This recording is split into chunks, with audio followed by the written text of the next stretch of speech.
Break के बाद स्वागत है आपका। अब रुक करेंगे छत्तीसगढ़ की खबरों की ओर। केंद्रीय गृह मंत्री अमित शाह का एक बार फिर से छत्तीसगढ़ के दौरे पर आएंगे। अमित शाह आज शाम को 7 बजे रायपुर आएंगे, जहां शाह बीजेपी के प्रदेश पदाधिकारियों के साथ बैठक लेंगे।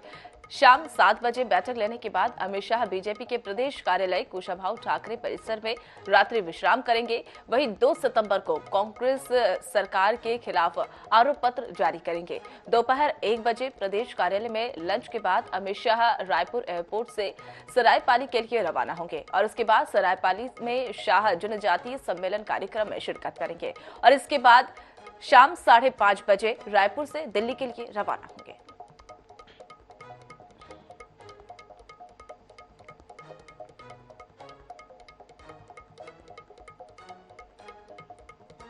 तो रायपुर में 2 सितंबर को छत्तीसगढ़ के दौरे पर राहुल गांधी आ रहे हैं और वहां पर दोपहर 1:45 पर रायपुर पहुंचेंगे राहुल गांधी और आम जनसभा को संबोधित करेंगे और इसके बाद वरिष्ठ नेताओं की बैठक भी राहुल गांधी के द्वारा ली जाएगी।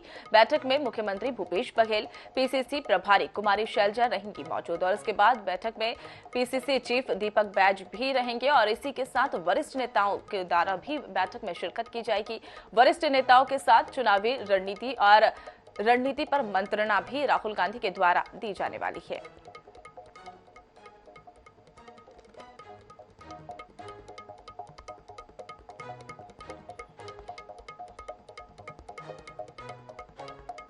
युवा मैदान का यह कार्यक्रम है और राहुल जी का 2 तारीख का कार्यक्रम है। 2 तारीख को राहुल जी 1:45 बजे नियमित विमान से पहुंचेंगे और उसके बाद सभा है। सभा के बाद फिर एक बैठक है और बाकी रूट मैप चार्ट आज रात तक बन जाएगा। राष्ट्रपति द्रौपदी मुर्मू 2 दिवसीय छत्तीसगढ़ प्रवास पर है। राष्ट्रपति आज रतनपुर में मां महामाया देवी के दर्शन पूजन कर बिलासपुर जाएंगी और उसके बाद पुलिस प्रशासन को लेकर वहां पर सजग किया गया है। प्रशासन ने सुरक्षा के कारणों का हवाला देते हुए स्पष्ट कर दिया है कि आम लोगों को दोपहर 12 बजे के बाद पूर्ववत दर्शन लाभ मिल सकेंगे। कुछ तो नहीं सजा है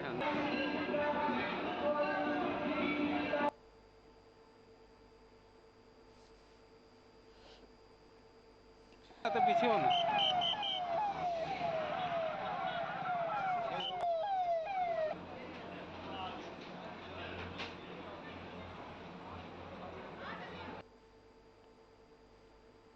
तो आपको बता दें कि राष्ट्रपति द्रौपदी मुर्मू जो हैं वो 2 दिवसीय दौरे पर आए हैं और कल उनका पहला दिन हो चुका है। आज दूसरे दिन मां महामाया देवी के दर्शन राष्ट्रपति द्रौपदी मुर्मू करेंगी और सुरक्षा व्यवस्था के कड़े पुख्ता इंतजाम किए गए हैं।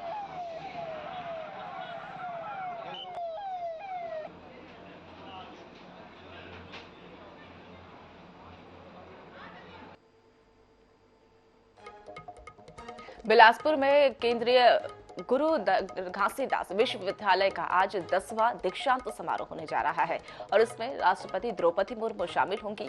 कार्यक्रम में राज्यपाल विश्वभूषण हरिचंदन और मुख्यमंत्री भूपेश बघेल भी शामिल होंगे। वहीं दीक्षांत समारोह को लेकर विश्वविद्यालय प्रबंधन ने तैयारी पूरी कर ली है।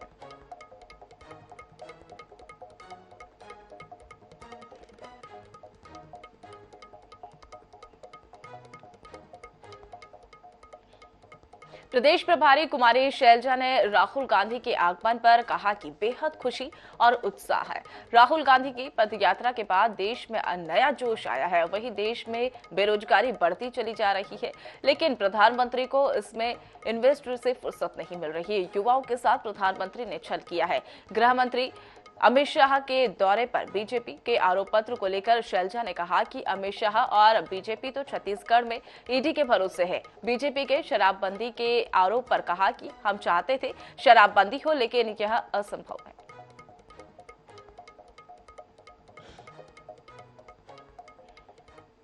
2 तारीख को हमारे नेता राहुल गांधी जी आने वाले हैं। बेहद खुशी है और बेहद उत्साह है, खास तौर पर जो हमारा युवा वर्ग है उनमें।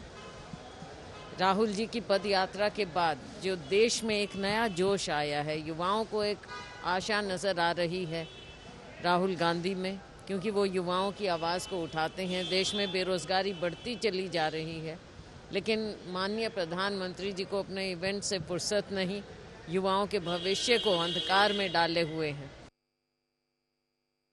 2 तारीख को राहुल गांधी जी का रायपुर आगमन है और इस रायपुर आगमन के लिए कांग्रेसियों में खासा उत्साह है। वहीं प्रदेश की जनता भी नजर गड़ाए बैठे, क्योंकि यह चुनावी समय है। हमारे साथ रवि घोष जी सीधे बात करेंगे। कुमारी शैलजा जी आई सर, अभी उन्होंने निरीक्षण लिया है जो कार्यक्रम स्थल है, कैसा रहा यहाँ का? कैसा रहा क्या, इतने बड़े आयोजन है और हमारे प्रभारी महासचिव है, उन्होंने आके पूरे अवलोकन किया और संतुष्ट है। किस तरीके से देख पा रहे हैं सर, क्योंकि राहुल गांधी जी का आगमन चुनावी समय, एक और अमित शाह का लगातार दौरा है, नरेंद्र मोदी जी ने भी यहाँ पर दौरा किया है, भीड़ उस कार्यक्रम में भी उतनी ही देखने को मिली थी। क्या लगता है प्रदेश की जनता का क्या जनादेश इस बार कांग्रेस को फिर से मिलेगा? भूपेश बघेल जी का और कांग्रेस का जो ये छत्तीसगढ़ शासन के जो एक से एक रचनात्मक योजना है, वो रचनात्मक योजना खाली कागज में नहीं है, वो धरती पे भी है और फील्ड में दिख भी रहा है। और हमें पूरा भरोसा है कि रचनात्मक जो योजनाएं हैं, चाहे धान का हो, चाहे गोबर का हो, चाहे बिजली बिल हाफ हो, चाहे बेरोजगारी का भत्ता हो, चाहे राजीव गांधी नई योजना के तहत जितने भी योजना है उसका फायदा, और कांग्रेस इस बार फिर सरकार बनाएगी। तो कांग्रेस इस बार फिर से सरकार बनाएगी, ऐसा कहना है कुमारी शैलजा, जो पहुंची हुई हैं रायपुर और कार्यक्रम स्थल का उन्होंने जायजा लिया है। सुरक्षा के कड़े इंतजाम यहाँ पर किए जाने हैं। 2 तारीख को यहाँ पर भव्य कार्यक्रम होना है। राहुल गांधी जी को सुनने के लिए पूरे छत्तीसगढ़ के युवा जो है वह नजर गड़ाए बैठे हैं, ऐसा शैलजा जी का कहना है। देखने वाली बात ये होगी कि एक और जहाँ अमित शाह का दौरा, दूसरी ओर राहुल गांधी जी का दौरा, ऐसे में छत्तीसगढ़ की जनता पर किस पार्टी का सबसे ज्यादा प्रभाव बढ़ता है और कौन सी जो पार्टी है वह 2023 में दमखम से अपनी सरकार यहां पर बना पाती है। कैमरामैन रिजवान कुरैशी के साथ मोनिका दुबे, INS 24x7। छत्तीसगढ़ में आगामी विधानसभा चुनाव को लेकर तैयारियां तेज हो गई है। चुनाव के टिकट के लिए दावेदारी के लिए कई अलग अलग हथकंडे अपनाए जा रहे हैं और इसी कड़ी में कबीरधाम जिले में पंचरिया विधानसभा के लिए ढाढापुर गांव से जन आशीर्वाद यात्रा निकाली गई है और वही यात्रा जिला पंचायत सदस्य और युवा कांग्रेस के प्रदेश उपाध्यक्ष तुकाराम चंद्रवंशी ने निकाली। तुकाराम चंद्रवंशी ने बताया कि सरकार की उपलब्धियों को जनता तक पहुंचाने के लिए इस यात्रा की शुरुआत की गई।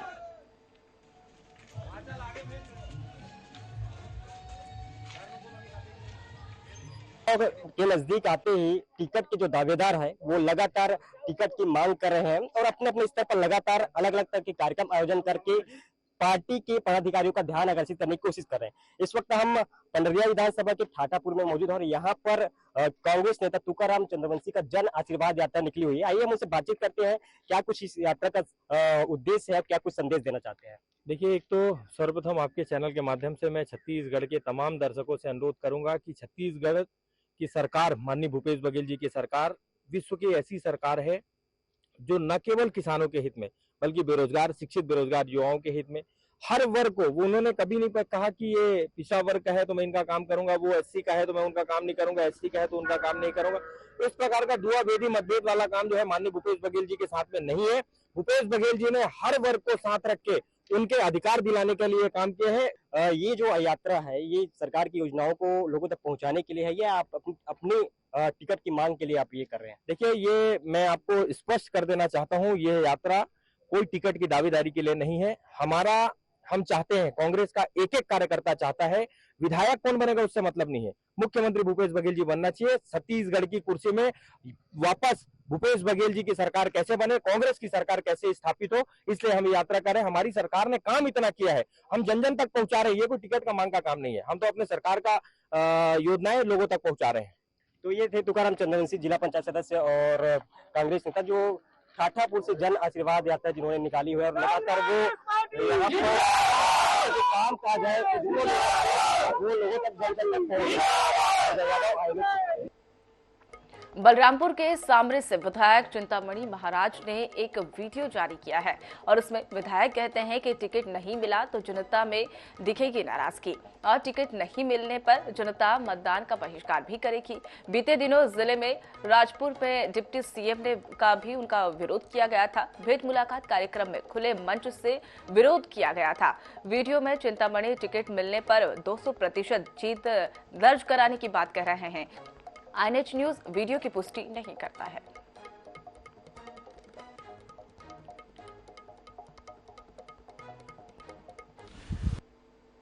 इतना अच्छा काम करने वाला विधायक का इस तरह से शिकायत करना उचित नहीं है और सब परेशान हैं कि अगर इनको टिकट नहीं मिला तो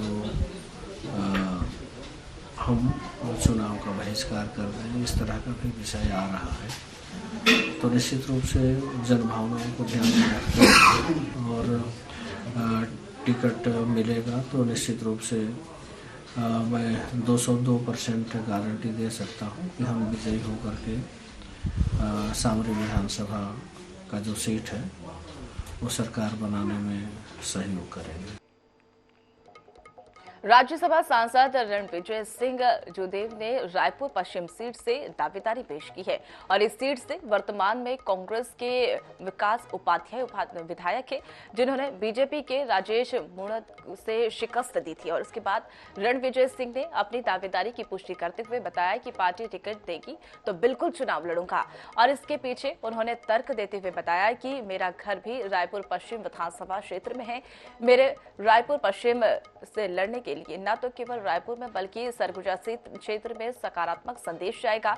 हालांकि राजेश मूणत ने सीट से पहले भी वहां पर दावेदारी मानी जा रही है, लेकिन बीजेपी ने जिस तरह से पिछली सूची जारी की है उसमें पुराने समीकरण टूटते हुए नजर आ रहे हैं। रणविजय सिंह की दावेदारी नए हालात में बदलते हुए समीकरणों की ओर इशारा कर रही है।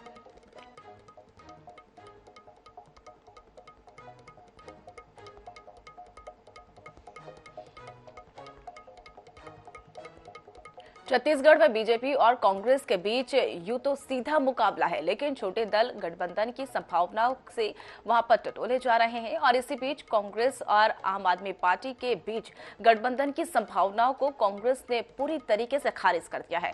कांग्रेस संचार विभाग के अध्यक्ष सुशील आनंद शुक्ला ने कहा कि आम आदमी पार्टी 2018 में चुनाव में सभी 90 सीटों पर अपना जमानत तक दर्ज नहीं कर पाई थी और इसके बाद कांग्रेस ने 68 सीटों पर जीतने की सफलता हासिल की थी और इस चुनाव में भी कांग्रेस पूरी दावेदारी के साथ मैदान में है।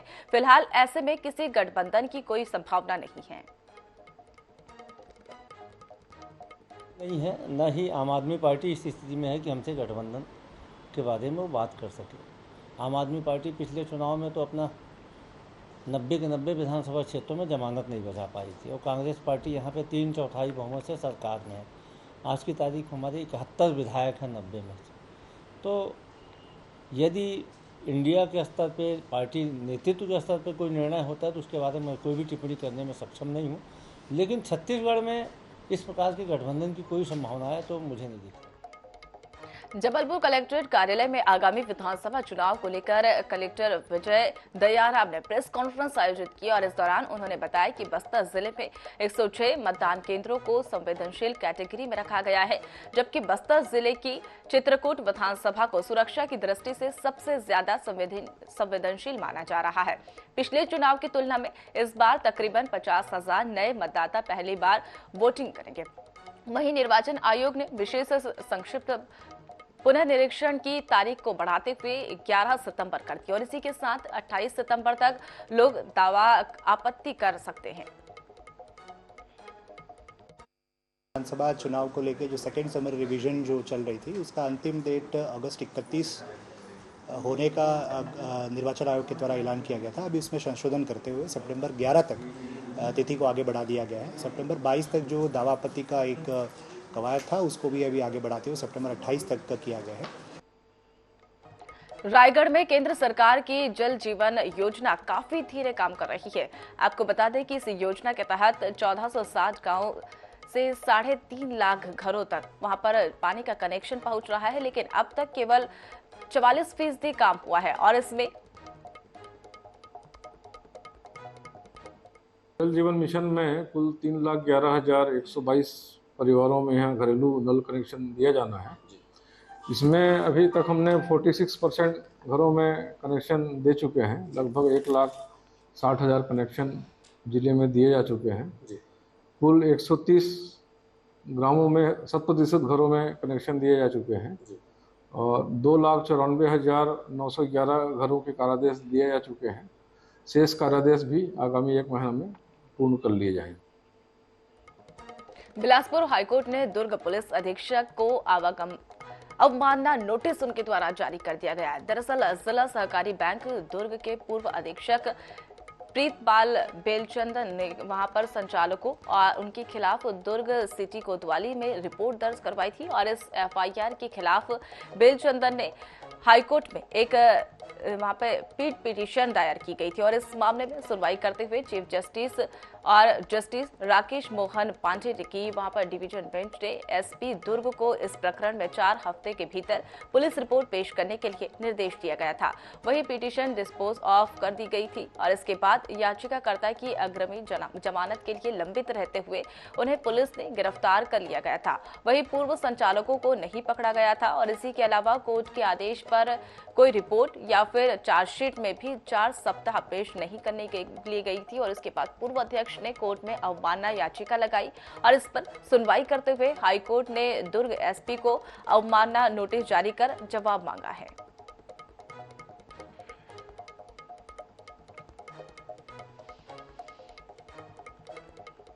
तो फिलहाल इस बुलेटिन में मेरे साथ इतना ही। आप देखते रहिए INS 24/7। नमस्कार।